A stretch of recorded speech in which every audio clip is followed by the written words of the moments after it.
Where do I start? It's been, well, I'll be honest, it's been 2 years since I uploaded a video. Yeah.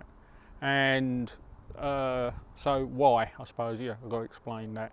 I was struggling with camera issues, the kind of quality of the video, the resolution of the video.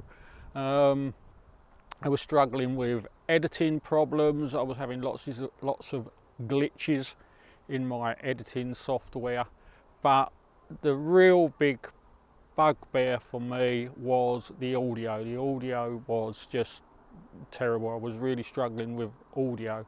So instead of it being about what's in the video, the content and like the quality of the video, the entertainment side of it, was getting forgotten because I was completely focusing on trying to get decent resolution from the camera.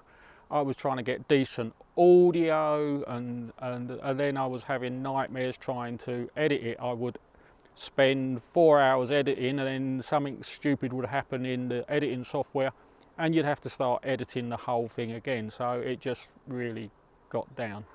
But a few things have happened that have changed all of that in the last couple of weeks. The first one is a new phone, a Galaxy A12, so that's a better camera, better quality camera, well, at least I hope it is.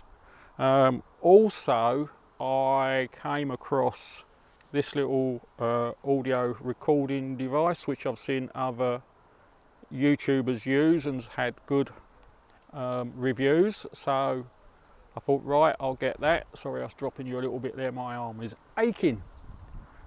And finally, I've upgraded my editing software. I've got decent editing software. So hopefully that will all make a big difference. And this is the test. This is trying out the new rig, new camera, new audio, see how it comes out. Now I did last year, excuse me for a second, I'm just going to change hands because that arm is aching. Should have bought my monopod. I did make a video last year because a lot of you sort of said, you know, come on, we want to see more videos. So I got together with a friend, made a video last year, but again, the audio was literally unusable. It was terrible. But this new editing software has got wind reduction things in it, and it's got speech enhancement in it, and it really has saved the audio. It's not perfect. It's not perfect by any stretch of the imagination, but it's usable.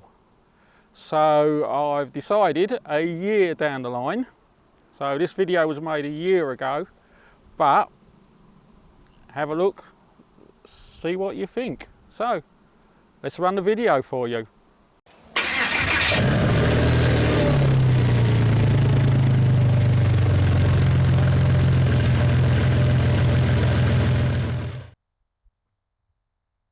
Hi guys, right, I know it's been some time since I've done a video, and I'm doing this one because I've had a lot of comments from you guys asking me to do an update and let you know what's been going on for the year. So before we get into it, we're going to take care of some housekeeping. So hit the like button. If you haven't already, please subscribe and share the, well, you know, share the what out the video so that the YouTube algorithm knows you like the content and you like the video, then it will get out to more people. Okay, with that said, as I've said many times before, I have been really busy, and it's just finding the time to do the videos. But more on that later on. Now, let's get into the video. So, I'm going to start off with the mechanical bits that I've done on the car this year. And I know what you're all looking at, and I'll come to that later on. Front rear trading arms, just trading arms.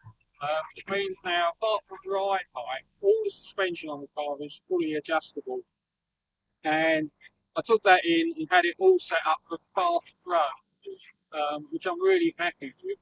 Now, I know some of you might think that's possibly going too far, but at the end of the day, it's what you want. You know, if you're happy with standard suspension, then that's fine. I just wanted that upgrade so I could just tweak the handling of the car to really suit myself.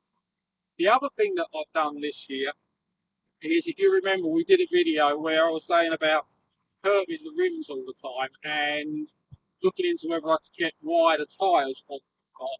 I have actually replaced all four tyres with wider tyres. I've gone 10mm wider on the width of the tyres, both front and rear.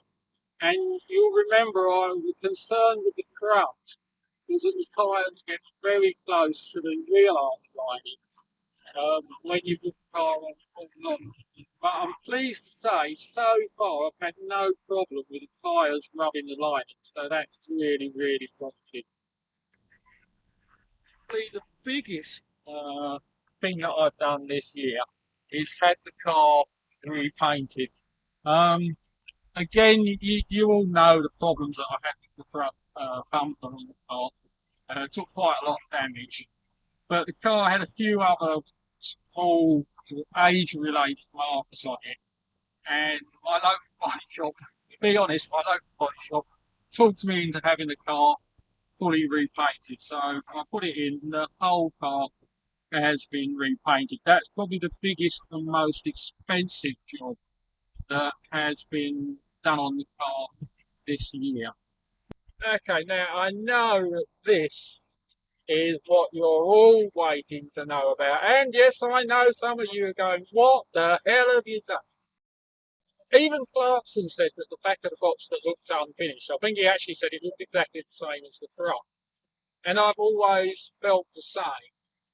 But I liked the kind of the Cayman GT4 look, and I wanted to kind of go down there, but at the same time be slightly different.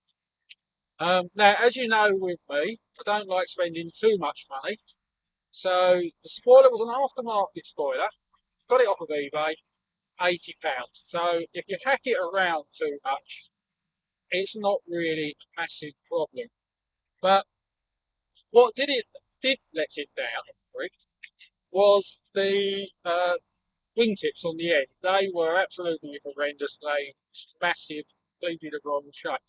So what I actually did was took a pattern of the GT4 wingtips, tried them up against this, and then just altered dimension so that it better matched the back of the Boxster. So you kind of get that GT4 style, but you're not actually copying the GT4. Now, also, I've got to point out, before you say anything, it's not finished. The wingtips angle inwards and the back of the car angles the other way. So I'm actually going to take a risk and be really daring and cut the spoiler and angle the wingtips inwards and then put them on a tilt so they're tilted slightly. Probably not going to do that till the spring, and I'll bring a video on that because this is going that step further than sort of normal work that you do on the car, because now you're doing sort of custom build work and you've got to start to think about what sort of materials you're going to use and actually how you're going to construct different. So a little bit more involved, but again, it's not beyond someone that's got reasonably basic skills. And the same can be said for the lift spoiler. That was a complete nightmare. Um, it's a well-made spoiler, but they hadn't actually put any thought into how you were going to mount it. So I ended up having to cut the legs off of it, fit my own mountings to it. If you want a detailed video on both of these, I will indeed do one for you. Just let me know in the comments below. The most annoying thing with the lift spoiler is I did it all, got it finished, got it all painted, opened the boot one day while the lift spoiler was up and broke it. So I've had to repair it.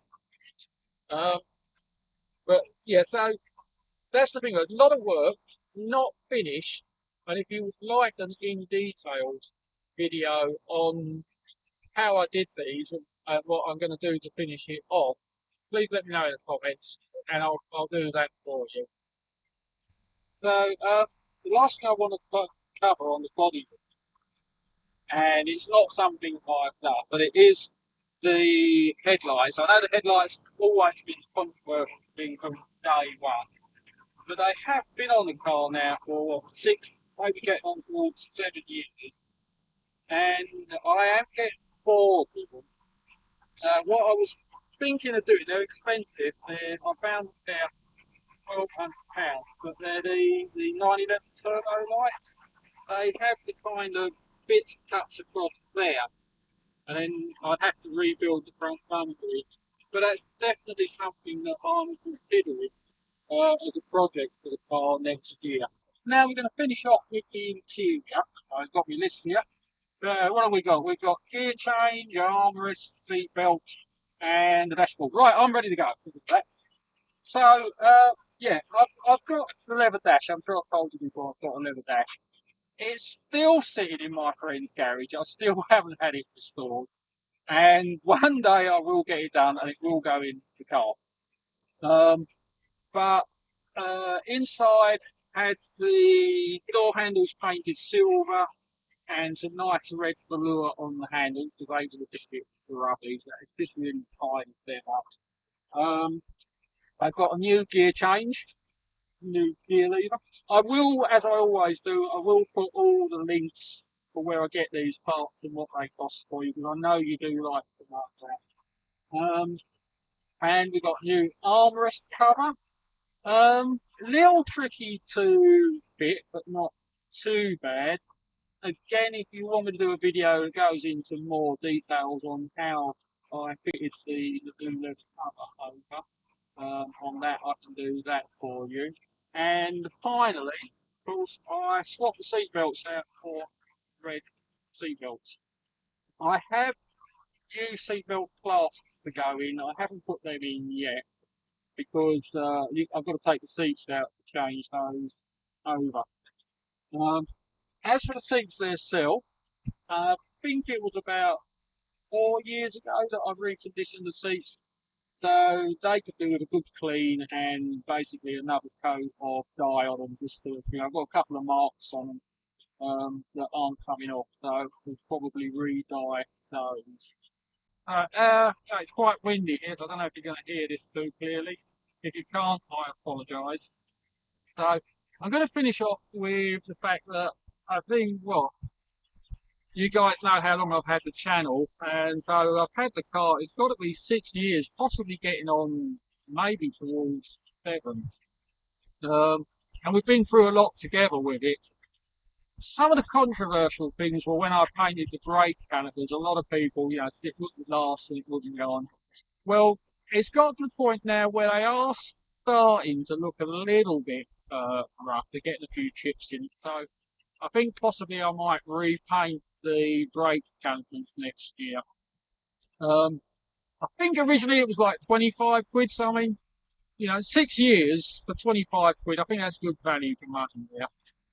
I put a starter on the car when I first got it, and that starter motor's gets a bit lazy sometimes. When the car's warm, it turns over a little sluggish.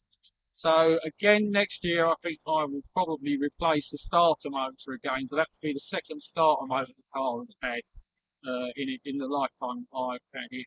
The car really hasn't done much mileage this year, so the basic service is due in October, but I think I will probably actually leave that till spring and do it in spring because I've got other projects going on. And that really covers it. There was the one thing I want to do as well when I get it serviced. I'm going to have a coolant flashed and fresh coolant and antifreeze put in the car. So that gives you sort of some insight to how the car's lived up over 7 years and what bits have been changed and how long those parts have lasted before they've needed changing again. Well, that's all for this update, guys. I hope found it interesting, and I hope it answered some of the questions you wanted answered. If it hasn't, let me know in the comments box below, and I'll address those questions. If you have any content that you'd like me to cover, of course, let me know.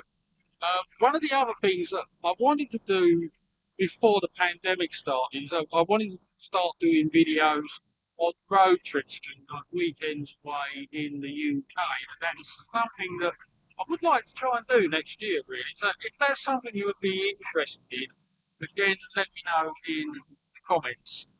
So, yep, that's about it for now. So, until next time. Excuse me, can I have a lift?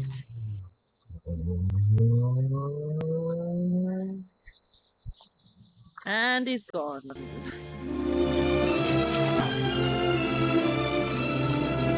He's looking at you, kid.